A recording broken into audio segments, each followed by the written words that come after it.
And we're very happy to have you with us today, and we truly hope that today's webinar will be both inspiring and valuable for you in your journey of entrepreneurship and startup creation.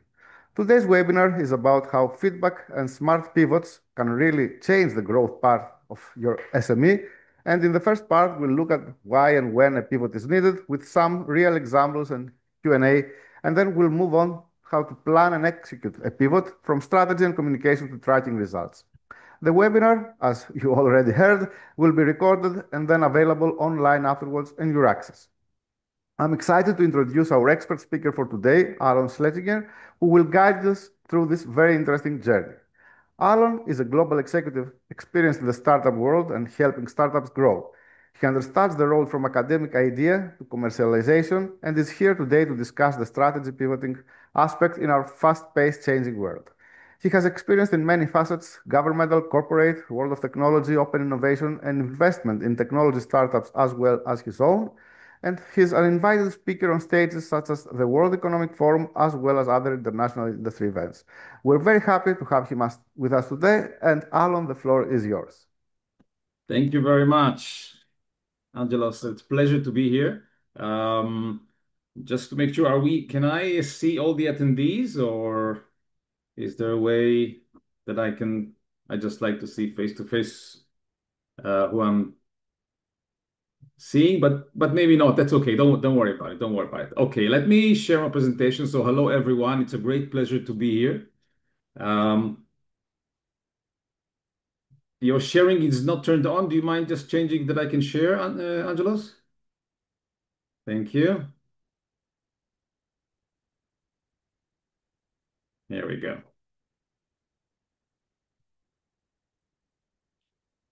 Okay, you're able to see my presentation, I assume?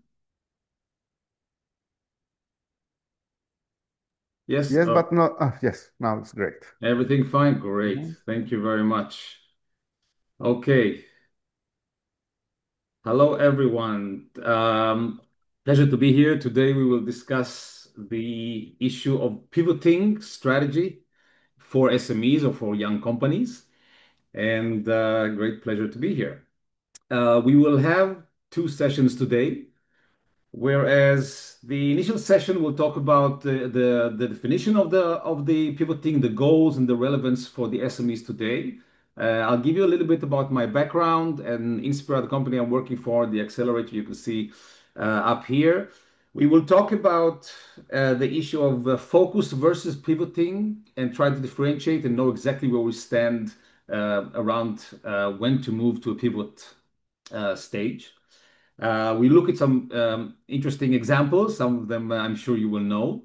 We will study the entrepreneur. We'll talk about the entrepreneur road because we are dealing with all the stages from academy level to idea to IP, all the way up to commercialization of companies, wherever you are in the middle, or even just thinking of going there. So we'll look at that. And we'll look a bit more in analysis manner to recognize the warning signs. And once we decide to pivot, what kind of pivot types there are, we will look at that. And we'll give some more examples. It's very good to see examples of other companies, what they have done. At the second session, we will look more at the actual practical doing of the pivoting, which is the planning, the execution, how to plan it strategically, how to communicate. That's a big change for a company, how to handle that and to measure after you've done that. And of course, you cannot do a presentation today without talking about AI. So AI is part of our life. We will dive into that. So this is what we're doing today. A bit of background around about myself, so you know my background and from where I'm saying this to you. So my company INSPIRA is a global business bridge, mainly between Israel and Asia, also dealing with technology investment. And we also have an accelerator plan, which is taking small young companies and growing them, both in their commercial road, commercialization road, and going global, going out in their country and out of their country. Um, I've mainly dealt with Asia. I've spent my time there for the last 20 years. 10 of those years are I've spent in Korea. Actually, I've lived in Korea. It was kind of my hub from which I operated in Asia and globally.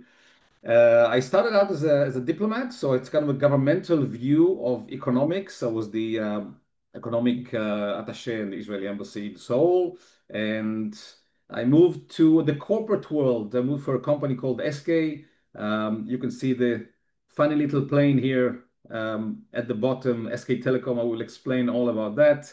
How come a telecom company is connected to some airplane? We will look at that in a more deep way. I did various roles in SK, the second largest company in Korea and the Fortune 100 company. Um, I've invested in five startups along the road with me and my partners. My company, running for the last 13 years, is Korea-Israel Business Experts. Multitude of business delegation in a variety of industries. Yeah, I have a lot of industry knowledge in my head. I need to think what I'm going to do this. I'm going to do it.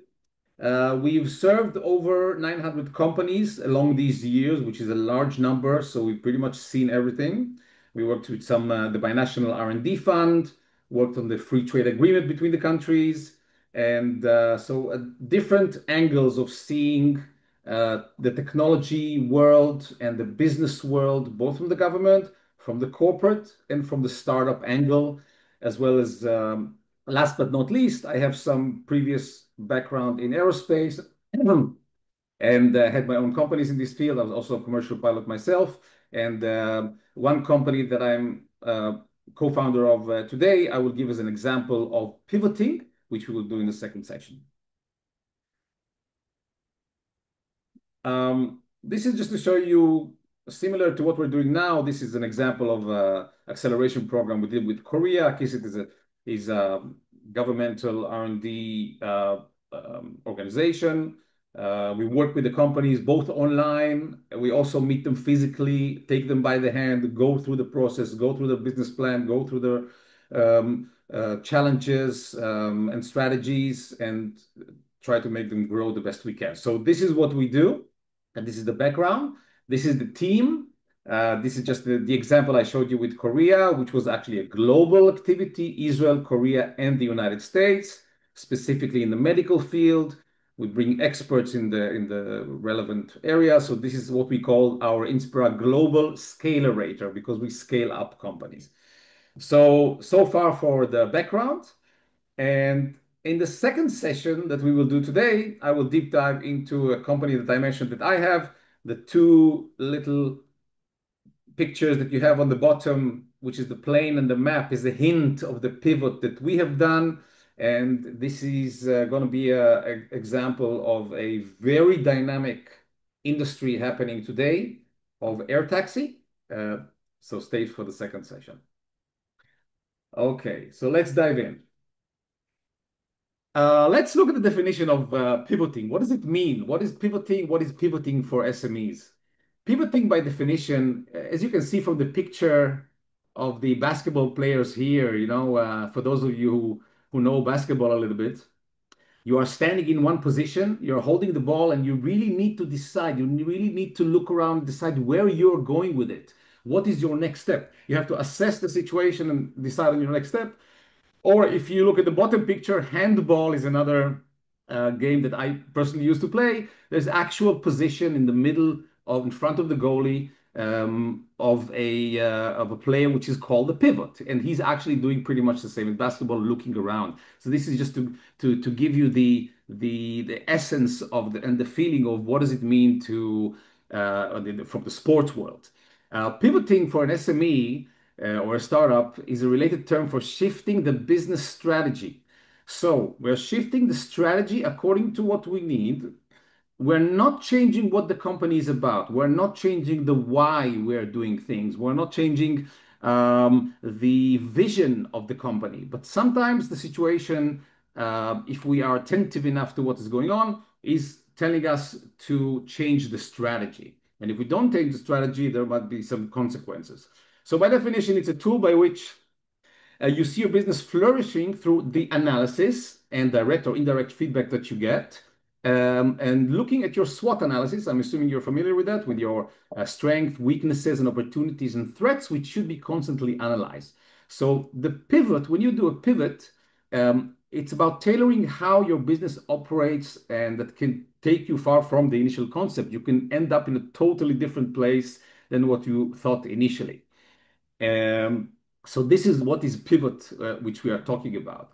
And I would like to even further um, emphasize we are, when we do something, when we open a company, when we have a task, we are constantly told, and this is the right recommendation actually, to go ahead and focus on what you're doing, be very much with intent on what you're doing. So the question is, why are we talking about pivoting? If we're just starting and we have to be very focused, why are we talking about moving? So this will be the discussion here. So in terms of the strategy that we're talking about, the strategic focus means actually really focusing, doubling down on the core technology or your business model or whatever the company that you're dealing with is doing, and and its growth potential. And it requires a deep commitment to your original vision and investment for scaling up the operation. So you're very focused with your strategy. A strategic pivot is structured shift in business strategy. You're shifting your business strategy or the model or sometimes the technology when the existing approach that you're focused on is not yielding the desired result that you want. So it's not about leaving your core expertise or the vision or the why you have opened the company, what is your main motivation, but applying it a little bit in a different way to create a totally or a partially or totally value proposition. So when we're saying focus or pivot, which can be quite confusing, the decision between focus and pivot represents a most critical strategic choice for science-based or other-based SME or startup. And research shows on the development of companies that most companies have pivoted about 2 or 3 times until they found their final place in the right direction. So this is something indeed to get used to from the very beginning, and know how to do it and know that it exists and know what to listen to, even though you are starting out very, very focused. So it's a constant mindset of checking your surrounding, like you saw in the basketball, like you saw in the handball, about where your company is in the relevant business parameters. Let us look at some examples of companies who have done pivoting, which you might be aware of. Netflix, ladies and gentlemen, Netflix, I don't know if you're aware, was a DVD rental company by mail. Okay. The pivot that Netflix has done was into online streaming platform, and today also a content producer that are actually doing their own Netflix movies. Now, why did Netflix do the pivot? There was a declining DVD market and a very rising, technological ability with the internet bandwidth um, online. So the result was that they used that online ability and became the global leader in streaming of movies and their own studios. This is what happened with Netflix. Another small company called Twitter or X, or originally Audio.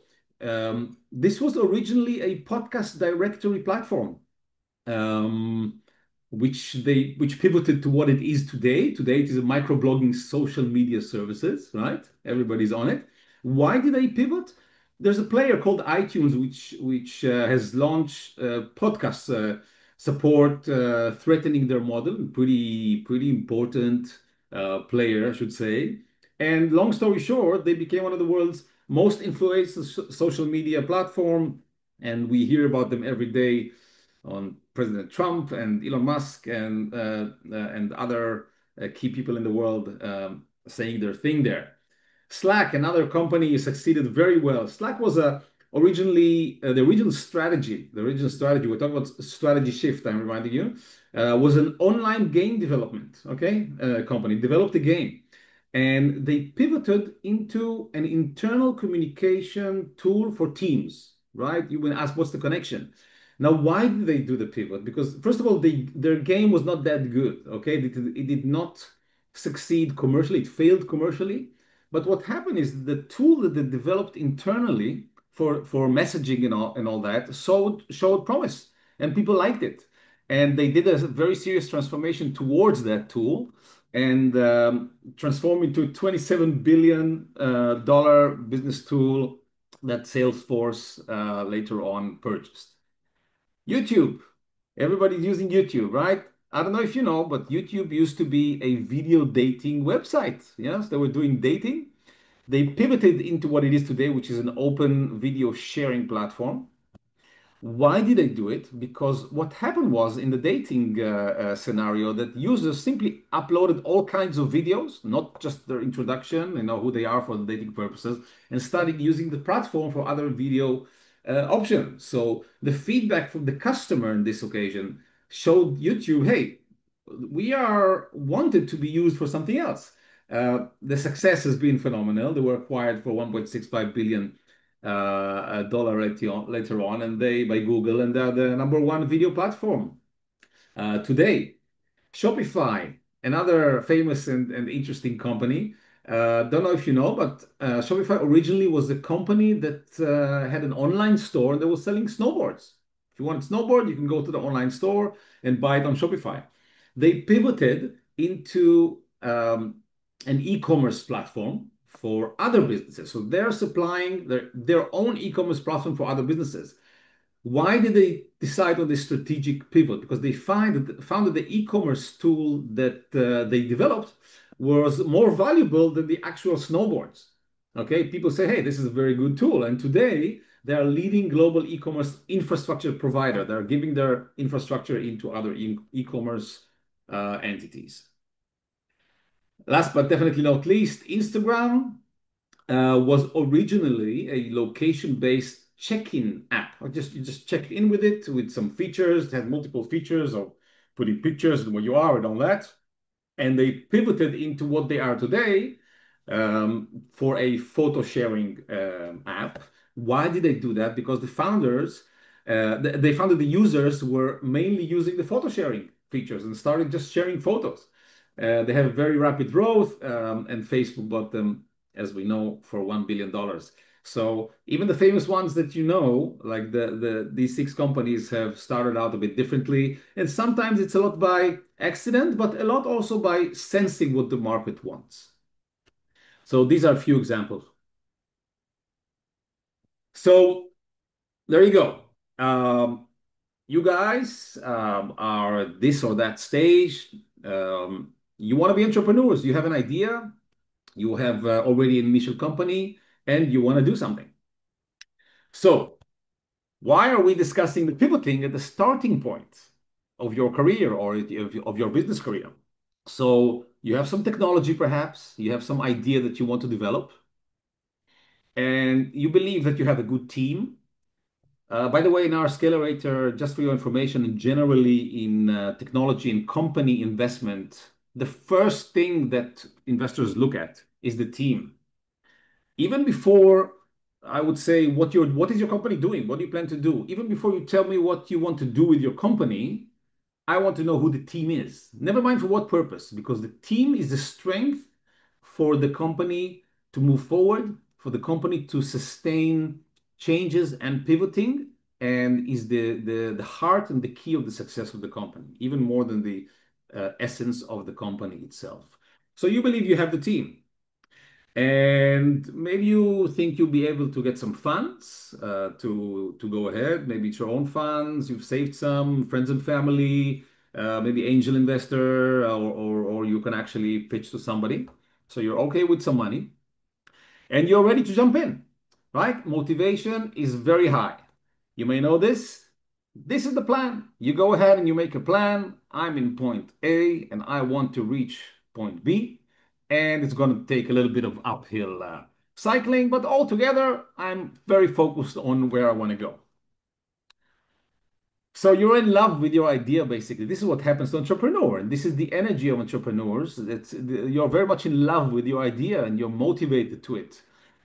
So love, in a sense, is a great motivator, but it's even a greater blinder. You are just going, you see the good stuff, and with a bit of humor, beginnings are exciting and look very rosy, but sometimes they end differently. So some examples: marriage, drinking.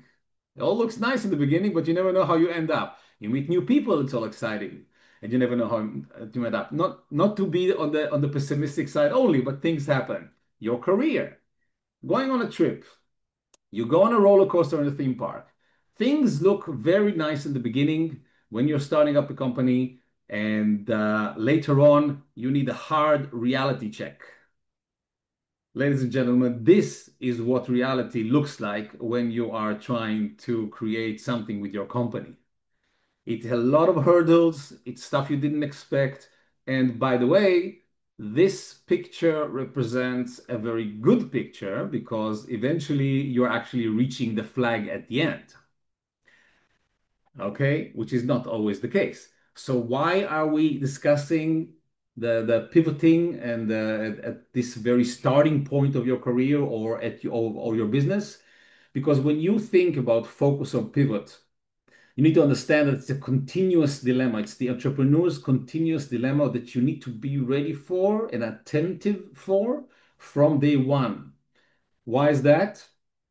Because the hard truth is, speaking of reality check, is that most startups will fail. Most of your assumptions are going to be wrong. And you need a mindset of learning from each failure and debriefing yourself and improving on what you have learned from your failure and those feedbacks in order to change. So this is reality. Being a very positive and optimistic person myself, I'm not trying to show the bad stuff, but this is the statistics, as they say. So how does that happen in real life? In very practical terms, that you start working. In essence, you need to recognize the warning signs, even when you are very excited about everything that's going on. So obviously, your business metrics, okay, if you start seeing declining business metrics, um, whatever it may be, whether it's if it's an online, if it's acquisition rate, if it's engagement level of users, or your revenue is going down suddenly, marketing efforts. So this is on the metrics themselves. The product and the market have some problems suddenly with their connection, right? Difficult in articulating your value proposition, something that happens. Sometimes you understand, but the market doesn't really fully understand where you come in. You hear interesting, but it's a nice to have. It's not essential thing, okay, from potential customers. Sometimes the technology misalignment, okay, the technology or the business model is not right. Brilliant technology that lacks a sustainable business model or faces some regulatory problems and scaling challenges, suddenly if that happens, there's a limit of how much you need to insist on it. Okay. And sometimes your resources are depleting because the funds that you have raised or managed to do in the beginning doesn't give you a run rate far enough, a runway far enough in order to proceed with your existing strategy, and you need to adapt. So the earlier that you will actually see those warning signs is the better for you. And most entrepreneurs, scientific or other, um, need to keep that in mind in all stages, the beginning stages as well as the commercialization stages, and test their assumptions continuously. So even when you see those metrics, if and when, yeah, assuming everything is fine, then you're on the right track, and you need to do, as we said at the beginning, focus strategy, not pivot strategy. But if you see the metrics suddenly changing, then stay cool. Don't stress out. You have to be very methodological in how you change what you decide according to the feedback to change the company. So, how do you actually know? There's no one rule, but how do you actually know when is the right time to pivot? You check these metrics that we've discussed and you decide what is your red line, what is not sustainable anymore, what is not no longer optimal. Even if it's sustainable, but it's not optimal, it's not something you want to have. Um, Once you've decided to pivot, once you've decided to change your strategy a bit, this is not something from today to tomorrow, okay? So you actually take your focus and put it elsewhere. You are losing focus a little bit and alignment with everybody who is involved here. Okay, so you need to not forget what are the core strengths of your company, whether it's technology, whether it's the people, whether it's the customers, whether it's the um, marketing and market access and so on. And you need to maintain those core strengths and just ensure clear communication about the changes to everybody. Now, this is something we can talk about for a whole full presentation, which is change management, but I'm just leaving it at the title level for now. Um, how long does it take once you've encountered it? So pivoting your company at one stage or another, of course, it's very case specific, should take approximately 3 to 6 months at least. So it wouldn't be like, hey guys, we need to use a new CRM system, study it for the next week, and we're good to go. Probably not.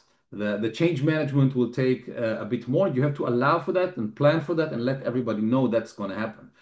And budget-wise, if you want kind of a rule of thumb, I would say to reserve about 10 to 15% of your operating budget for the pivoting activity. So you may need to do market research, you may need to do rebranding, some other technology investment to complete stuff that you have. But these are the steps that you would have to go through in order to do that. And you're going to have to manage the shift. It's not only understanding what you have to change, but you have to continuously manage it. I always say follow the motivation, people's motivation, whether it be your employees' motivation or your partner's motivation who are experiencing suddenly the pivot that you have done, or your investors who say, hey, where's our money going right now? And people want to be part of something that is fun and part of something that is successful. So you need to see where their motivation connects the new pivoting strategy, the new place that we are heading, and and manage this with these partners that you have. By the way, we talked about the team earlier on, that it's the most important thing in a company that we look at. And this is why good teams really, really matter. Okay, they know how to be flexible, they know how to overcome hardship, and they know how to pivot and not break during the pivot. Because this is the meaning of a strong team. Sometimes the flexibility creates the strength. So yeah, struggles are part of the growth in life and in business, and you need to simply accept and recognize their nature. And just decide where you're going. We're doing this pivot. You have to embrace this pivot. You have to communicate this pivot and find a new motivation. And never forget using the technology as an opportunity for shift, which this day and age is growing exponentially, technology in general. And that's an exceptional growth of technology makes pivoting a necessity, and we'll talk only about this one a bit later on. Okay, so you are in early stage or later stage with your company, and you need to understand, okay, I'm going to pivot, but let me understand exactly what pivot I'm planning to do. So what pivot types are there? Let's have a look and relate to the companies that we gave as an example earlier on. Um, there is a what we call a zoom in pivot. Okay, so one single feature that becomes the entire project, and we saw this happening. Sorry, we saw this happening with Instagram, right? That was started as a check-in app and had so many features like the photo sharing and location tagging and the check-in process there. And the users simply engage with the photo sharing part, and that became the future of the company, right? So the company zoomed in on that, rebranded Instagram, and focused entirely on this photo sharing. So this is a zoom in type of pivot. We have a customer segment pivot. Okay, so same product, you're not changing the product, but you have a different customer base, like Slack. Okay, I remind you, originated as an internal communication tool, developed by the gaming company whose game didn't work so well, just for the team purposes. And after they realized the companies and the partners also needed better tools, they pivoted. Um, to market Slack as a general business messaging platform, and this is what they became. Okay, so the customer segment was different here. Technology pivot is a very common pivot, a new solution for the same problem. I have a better technology, I have a new technology. It sounds great. So Netflix did that. Initially, they solved the problem of video rentals, right? The actual cassettes. By mailing the DVDs. And as the streaming technology improved and the speed improved, um, they pivoted into the online streaming model. So same problem of people wanting to see the movies, but now they use the new technology type of pivot, the technology type of pivot in order to address that. Um, Revenue model pivot. So YouTube, um, as well as LinkedIn, by the way, um, did not monetize in the beginning on their tool. Okay, only later on they added commercials and revenue sharing model if you are a creator and you bring a lot of good content. And so did LinkedIn with their premium products. So this is the revenue model is another type of pivot.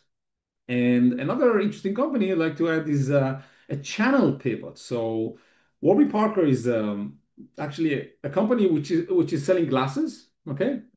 But they did it online. So they were selling glasses online and really disrupting the sales channels. And after they established the brand, they established the trust, and everybody were happy. They also opened their own actual stores, brick and mortar stores, for people who want to, they like to stand in front of a mirror and check their glasses, and that's the way that they like to do their purchase. So the channel, normally, by the way, it's the other way around, from brick and mortar to online. Here it was online and back to brick and mortar, but the idea is to change or pivot or add a channel of distribution. So this is looking at the types of uh, pivots. A few more examples, maybe one of them is even not such a positive one. So the first two, just one in biotech. I have some background in biotech, like you saw with the Korean activity there at the beginning. So Novavax is a biotech company, quite successful. They pivoted they did veterinary vaccines, and they found that there's a good application for humans. Also, um, discovering some capabilities, some efficacy that their products did for humans as well. And they had a very disciplined approach to their what they call the clinical validation. So they went for the human route, and just pivoted in that regard, and got a very good licensing deal for their what was beginning veterinary. Now it's being licensed to somebody who develops it for humans. Um, DataSync is a software company, software transformation. They shifted from general AI. So as AI is starting, they gave kind of a general AI solution, and they decided it was too general, and they focused on a specific financial compliance tool after just struggling with long cycles of sales, which was too big, too many solutions, and so forth. Their pivot actually leveraged their existing technology while addressing a more urgent and more important, more accessible and more specific market needs.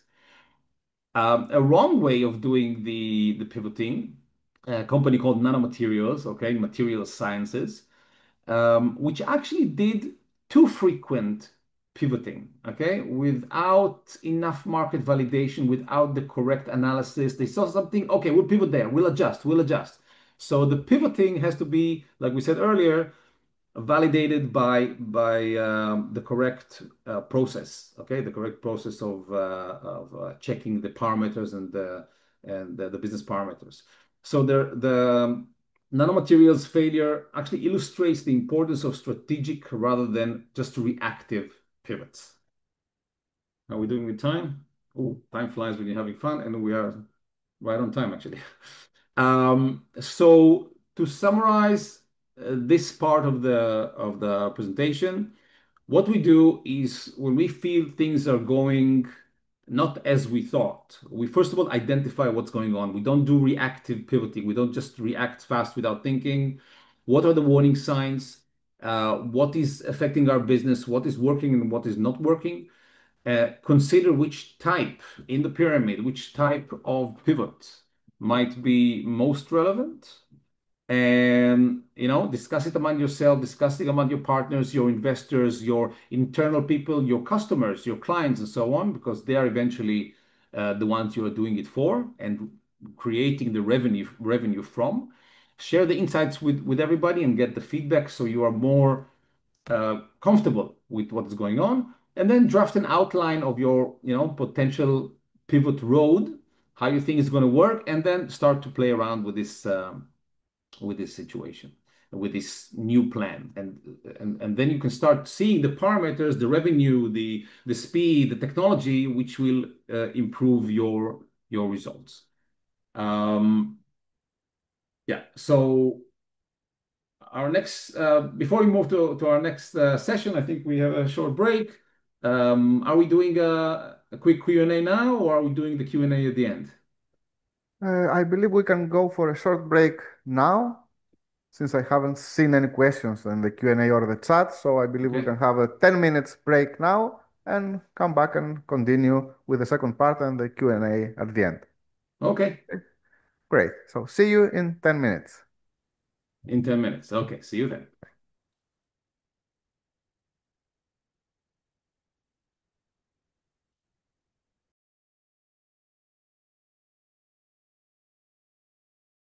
Okay. Thank you. Okay. Thank you very much. So we are now starting the second part of actually how we are doing the pivot. And I would also like to add a case study, which I'm very close to. I will explain about that.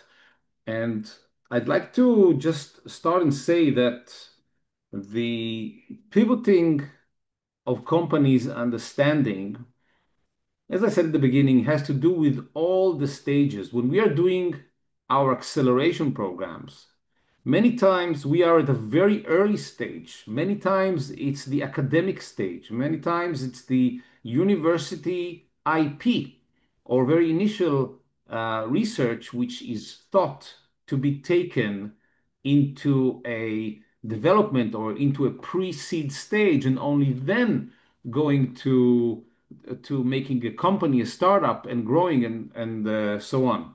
So from from the early stages, a lot of pivoting is happening. Even more pivoting is happening because you're thinking of many options. Because the technology is young and you're still developing, or your thought is early and you go in many directions. And what I'm trying to show you here, and I think this is the key message from this presentation, is that the method of thinking of being focused on one hand and exploring it one direction on one hand, but keeping always mind on the metrics and the pivoting options, what pivoting options we showed that the pyramid exist and when to take them, are the indications that I'm getting strong enough that I should take them, even at the university stage at the lab, is a manner of thinking which is good to develop for your business world, for your jump outside.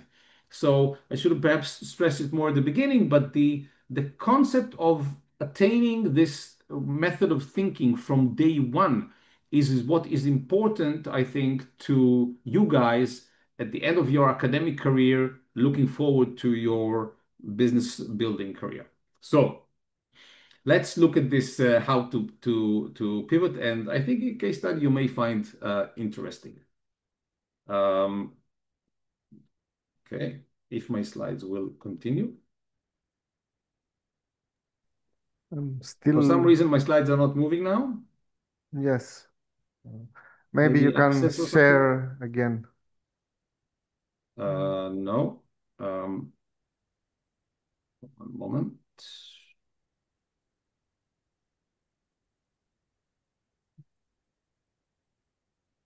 No, they were moving up until a moment ago. Mm. Let me stop sharing and just Yeah, yeah, reshare yeah. again, okay? Yes.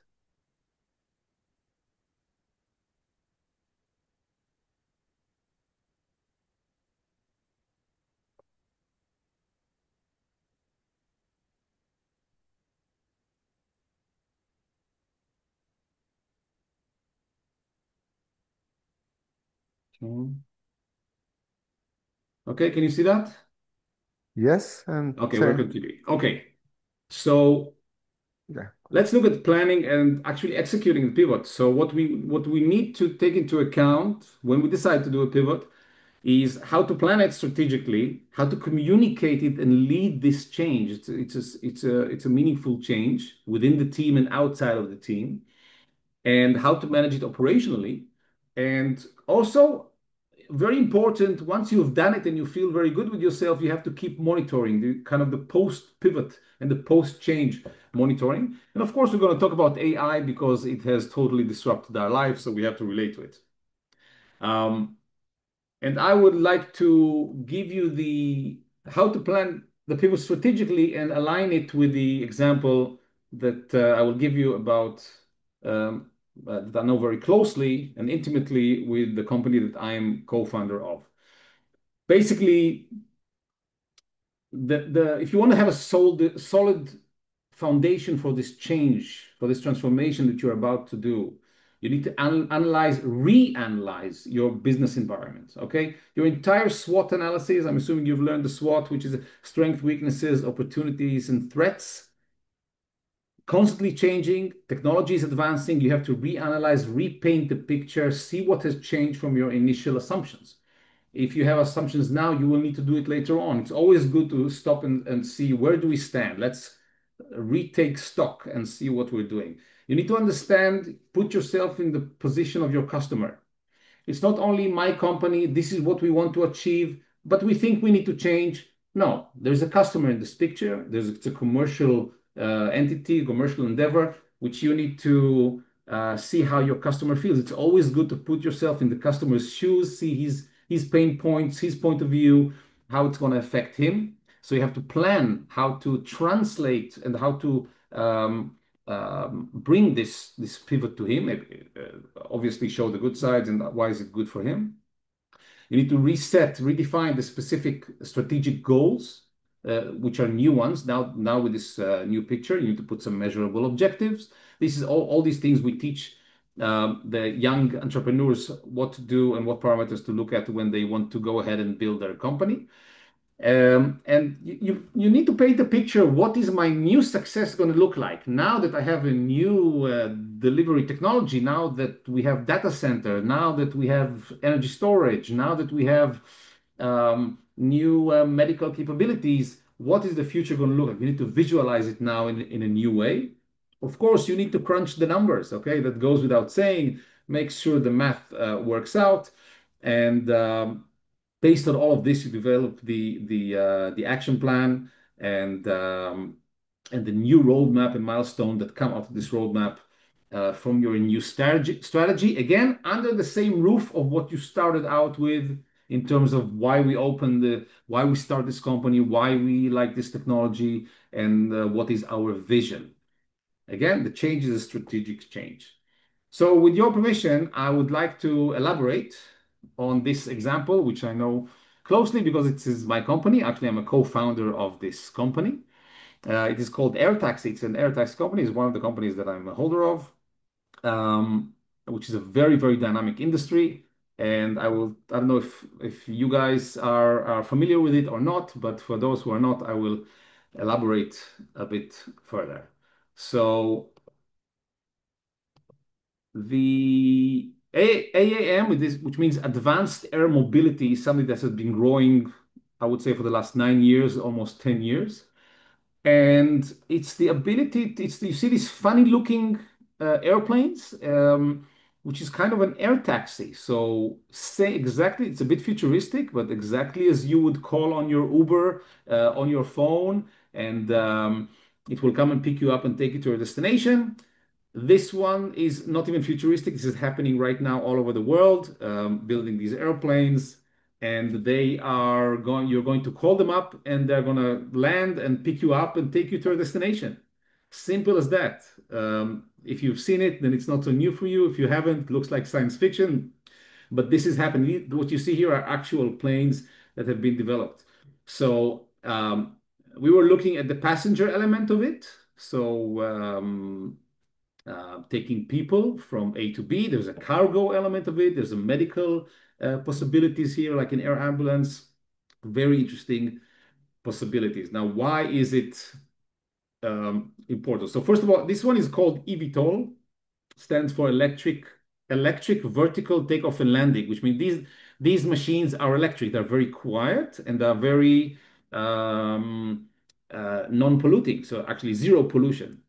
So today, even though you go around cities, you see many heliports on the roofs of the tall buildings in big metropolitan areas. There are actually it's very few cities have airplanes, helicopters landing on them. It's very noisy. People are scared. There's a big issue there. So this industry, so people basically helicopters are not landing in the middle of the cities, and these machines will enable it because they're very quiet and they're non-polluting. So these are the leading ones. There are a bunch of airplanes and of these kind of taxis and drones being built for people, and also for, of course, not for people. This is not new. And this is what's happening now in the world. So we have opened, me and my partners, we've opened a company. It's called ATI, Air Taxi Israel. And we are part of the Israel National Drone Initiative, uh, dealing with creating this in the country. We are working with the major entities in Israel, the innovation authorities, the civil aviation authority, highway corporation, and smart mobility organization and stuff like that. So what we embarked on when we started our company, our strategy was to create the first commercial line and later more commercial lines in Israel, flying from A to B. And everybody was excited. The airplanes are being built and getting close to commercialization, so will be able to purchase them and put them into activity within a few years. And we started working around that.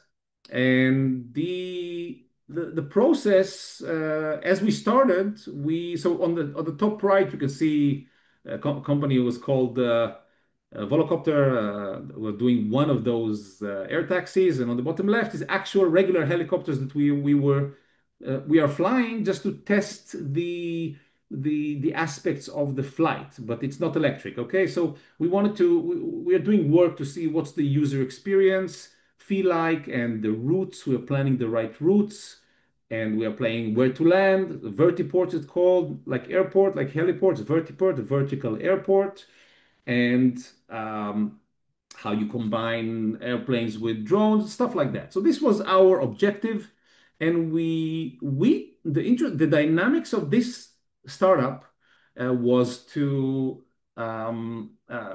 together with the entire industry. Like suddenly everybody's using ChatGPT. Suddenly everybody was doing this industry. Um, Everybody was going together. It's easier to connect with people. It's not big companies, a small company. It was very, very interesting. The idea is very simple. You take your app, you order your little flight, and you get maybe your scooter, and then you have a very small check-in and a very small gate, really just a TV, not like in the airport, which is a big hassle. You take off in A, you land in B, and you continue on your way. This is the mobility journey that we envision and the whole worldwide envisions. Okay, we are part of an ecosystem. One of the main use cases that the world is talking about and we are doing as well is called airport to city. So if you land in an international airport, you land in JFK, you need to get to Manhattan. It takes, I don't know, 1 hour, 21.5 hours. You can do it in a few minutes with all the traffic. Let me just see. This is a video. I'm hoping this may work. Um,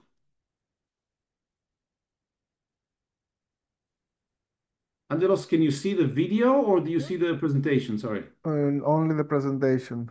Only the present. How do I shift? I'll stop sharing and I will just add the video in. There we I hope it's going to work. Okay. Can you see? I'm seeing the browser. Yes. Okay. So this is a case. The actor here may look familiar to you. So this is the team did this. and you're landing in an airport. Okay, you're calling up your air taxi, just so you get an understanding. Either you go up to the roof or somebody is picking you up. And the idea is that once you landed, you're already within the city. Here we used helicopters, but the idea that it will be the eVTOLs, those new looking uh, um, futuristic airplane, which are being built right now. And then you fly, and then within 15 or 16 minutes, you're, depending on the city, you're in the office already having your meeting. So this is a nice view of Tel Aviv. Actually, the important part is on the top side. I will not go into it because we're not analyzing the parts of the flight and the technicalities, but there's a lot of thinking and technology behind that. This is just to give you an idea of how it is when you land in the airport and you're on your way directly to your meeting. So here it took 1604. This is our offices, by the way, and you're in the meeting. So this use case that you saw here, I will return to the presentation.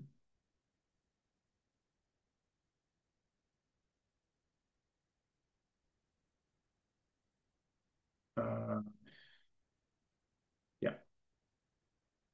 So this use case that you saw here is one of the common ones. Okay, again, it's not moving to me. Oh, here we go. Okay. So this is the use case what we thought. And then what happened? Um, we were looking at the air taxi service ecosystem. This is what we wanted to do. We were really eager. We are all aviation lovers, and um, we went into the sorry. I'm just not seeing myself. Angelos, you everything okay there? Yes, I can see. Yes? Okay. Okay. Because I'm suddenly not seeing myself. Oh. Okay, so we suddenly figured out together with everybody that it's not only those really sexy looking airplanes, but it's also the entire landing and a lot of IT and air traffic management around it, and a lot of things that need to be managed, and the electrification infrastructure of it, and the entire attention of everybody was going to the very nice airplanes, and not the rest of it. And we saw ourselves needing to deal with a lot of partners. So what we did, just to know how to plan the route, because you have to take into consideration so many factors like other airplanes and other traffic available and other landing infrastructure and electrification. So we developed our own software whereby we can plan the right route. By the way, this is dynamic. If you want to fly now from this is the Tel Aviv airport, this is the city. If you want to fly now, then it doesn't look like if you want to fly in 3 minutes. It looks a bit different. Okay. So we developed this tool. I have a video here, but I will not go into this video. This you put in the parameters of what you need, and we started working with this in order to incorporate all of the moving parts of this, all of the moving parts of eventually going from A to B into our simulation system. So our software people actually developed this simulation system, and we started working with that. Now, what happened was that everybody, we were working under this national group who was developing, we were accepted to be one of the 10 companies for the nation who is developing this thing. And suddenly all of our partners, said, hey, can we use this? Just, we need to plan something. And our own developed software tool became a very sought after product. Okay, so all our partners, our customers during the planning phase, all wanted to use this technology. It was a new market. It still is a new market for everyone. And suddenly we saw this is our strength, not eventually doing the tool, but the planning. So when we are going to a city or a country or a bus or a train company or whoever is relevant for this industry, um, and we tell them, listen, you can do in this city. We talk to the mayor and we say, you can do an air taxi thing. And they say, yeah, we heard something about it, but how do we do it? How do we plan it? And now we have a planning capability. We have a planning tool that became from our internal tool, yeah, like you saw in some of the examples earlier, became our strength actually. So this is part of what we're planning, which is the where to locate the vertiports. We were part of the task force, the national Israeli task force for planning the where to put those little airports, city kind of little airports that we will land in, that everybody will land in using our planning software. So our strategy roadmap pivoted quite strongly into the vertiport planning, the route planning, and the research itself using that tool. So this is what happened. It was a gradual process. We started to sense what's going on. We started to sense that we don't have everything we need in order to get the flight going. And we do have a lot that everybody needs in the planning stage, which is the right stage of the evolution right now of um, this industry. The entire industry is evolving right now. So we're doing vertiport planning. Here on the right side, you can see the part of the simulation, what it looks like. And we are simulating slash planning other things like the detailed aspects of the landing, where to go in, where to go out, and the location and the preferred location, and so on. Okay, I need to just screenshot. Stop this. Okay, one moment.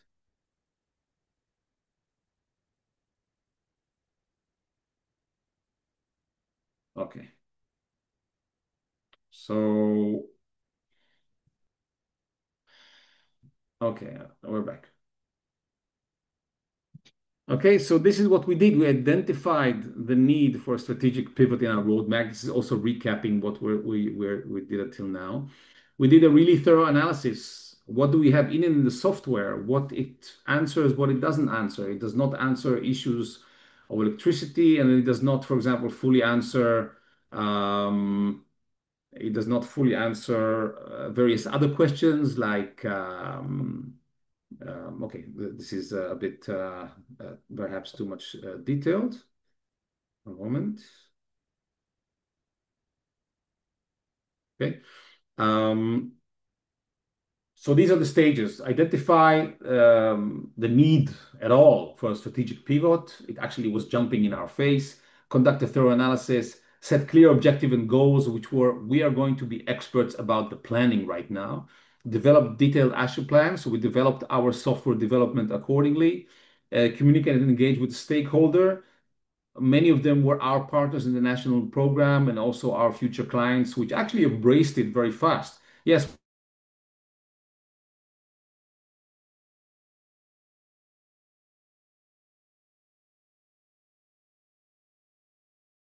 of all the parameters and so on.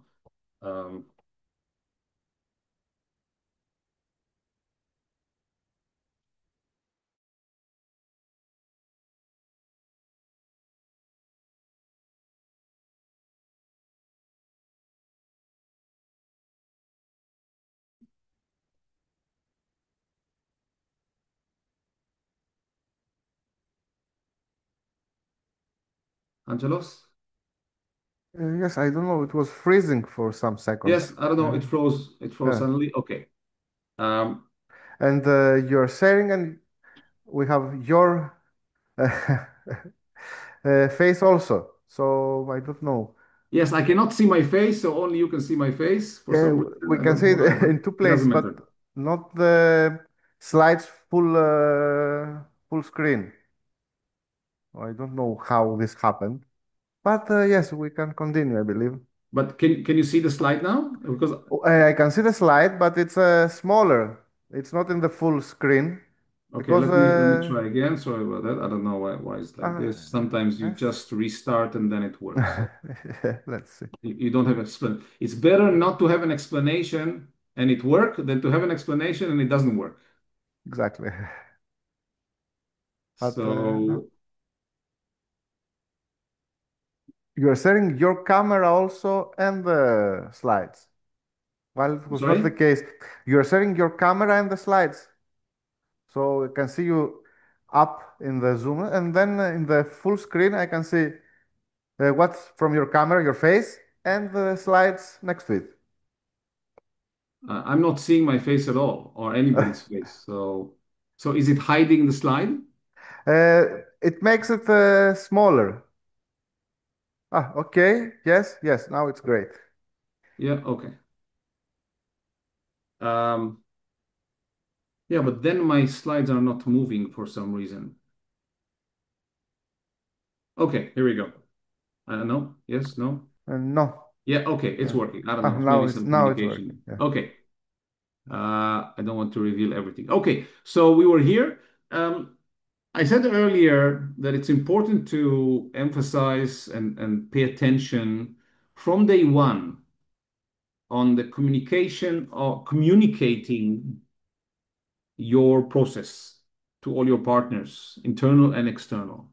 So, because this is change management, when you people don't like change, okay? People, it's not comfortable, they want to focus.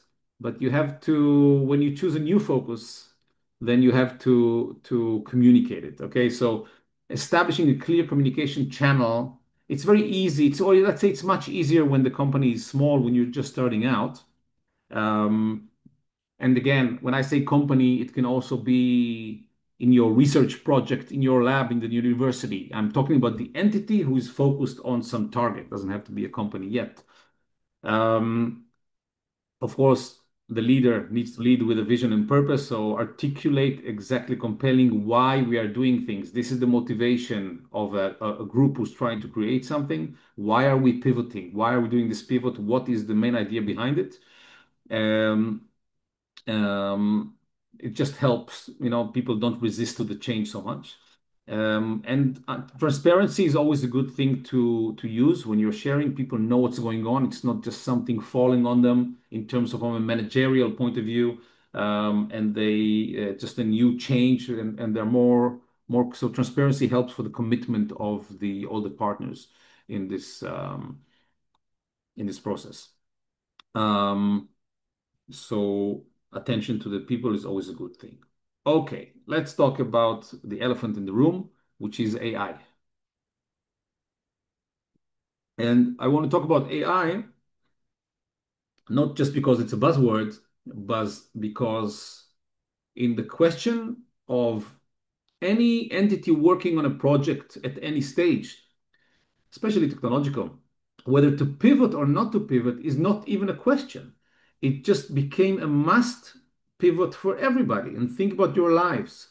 Um, think only what the ChatGPTs and the Perplexities and Geminis and all these guys did for you and how it's changed. Everything must change. I think the only real must change thing that I remember in recent years, or let's say decades, is the COVID. Suddenly, everybody was, if you recall, forced to stay at home. And everybody, not everybody, but a lot of people needed to change their model because it was a necessity. COVID was a limiting necessity, but AI is an enabling at this point. Maybe it's limiting to other people, helping some and not helping others. But AI is an enabling, hugely enabling capability, and it's also dynamic in itself in terms of the exponentiality, how fast this is growing in in things you can do with it. So it's not only a new tool, but you have to understand it, and whoever gets it first goes faster. So a pivot is a must, even if all the parameters are okay. You need to explore your pivot before even your parameters are, like we said before, indicating there's something wrong. Okay, this is a major world effect that you must more closely be examined and have this sensitivity. And I'm taking you back to the first slide with a basketball or handball when you are checking around what's going on. So checking around is always a good thing to do. So just to give you some examples, um, so let's say for AI, so yeah, online stores, for example, using chatbots like there's a company called TDO and Drift to replace basic customer support roles. okay, there's some problem because it will be hard to communicate to the people who are leaving the company because they don't have a job yet, but maybe you can do something else with that. AI for automation of resources, labor needs in traditional SME workflows. So, for example, small accounting firm, okay, using tools, the Xerox and Zapier are just one of a couple of examples to automate the invoice processing and the payroll, something that took a lot of time earlier. Generative AI is reshaping marketing content and customer service. Like marketing agencies is very common, and freelancers using ChatGPT to create just a blog posts and everything that took a long time before. SMEs risks obsolescence if they don't adapt. As I said, something happens if you don't do it as well. So traditional design studios, which had a market, is there's still a need for traditional design, but obviously their market is being nibbled, right? So the people are using DIY platforms like Canva, powered by AI, just templates. People, it's ready templates. You don't need them anymore. So embracing the AI is a whole new world of services and product possibilities. For example, if you are a local fitness studio offering AI-based personalized workout plans through an app like Freeletics, for example, is a common one. So, okay, I will skip this one. It's repeating. I will continue with some examples. Okay, so opportunities, strategic responses to AI, additional examples. So upscale the team, upskill in terms of skill, to work with the AI tools because every day we're learning, a new prompt and a new thing that we can do with it. So let's say a boutique retailer, just give you examples from different angles. Training the staff to use AI inventory and recommendation systems like Shopify. This is remember if you recall the company we looked at earlier. They have a solution called Shopify Magic for that. Pivot products toward data-driven services. Okay, some nutrition coach pivoting from meal plans to AI-enhanced app offering dietary suggestion in real time, okay, and feedback to what you're eating. All these capabilities come in our existing um, life, but you have to know in which category it's coming and find the category that is relevant to you. So integrating the AI to customer experience, if this is what you're looking at right now, an example, a coffee chain is using WhatsApp AI chatbot to take orders and provide delivery updates. Okay, just every time you get another angle of thinking of every day of what is possible to do with it. Reconfigure operations using intelligence automation.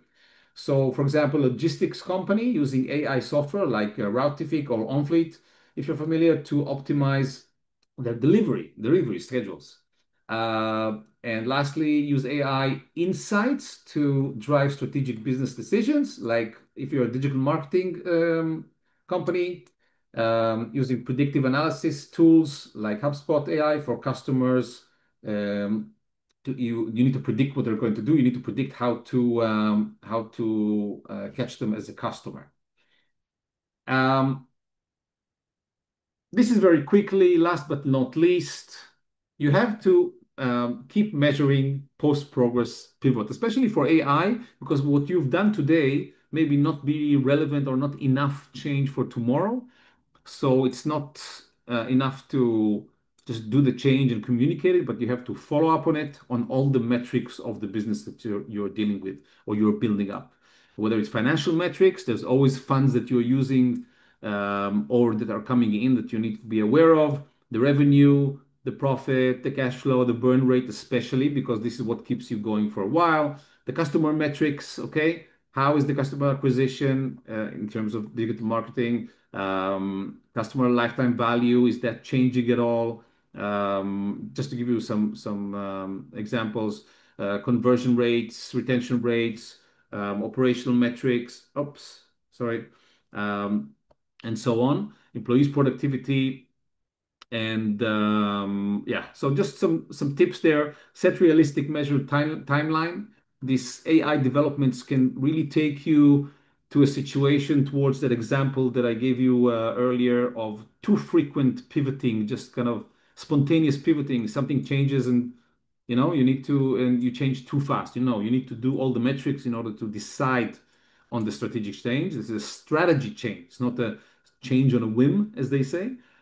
And so put a timeline, do the dashboards any way that you're working. Just keep the clarity with your employees and your stakeholders, and adjust the metrics as you need for whatever pivot you're deciding. So this way of thinking is I try to show it from many angles because it is relevant for all sizes of companies, all sizes of projects, and keeps you just an open, alert mind. And going back to the beginning of our presentation, this is why this discussion of focus or pivot is relevant from day one of whatever you're doing. And whether you're a large corporate, whether you're a small startup, or whether you're still in university, planning ahead or doing a research project. So this is all from now, and I am open for questions if there are any. Thank you very much, Alan, for this very interesting presentation. I hope that the Thank you. people realize that discussing about pivoting is important Mhm. from day one, and it's not like it's pessimistic or they're not fighting for their idea. It's something that it's important to have in the back stage of our mind in the beginning, and then just be realistic and use the metrics to understand what's better for the idea and the company that we try to build. So, are Right. there any questions from the audience? Please send us to the chat or the Q&A. The only question is about the slide presentation. Yes, the slides and the recording will be uploaded in EURAXESS Startup Academy. So yes, I will send them to you in a few days.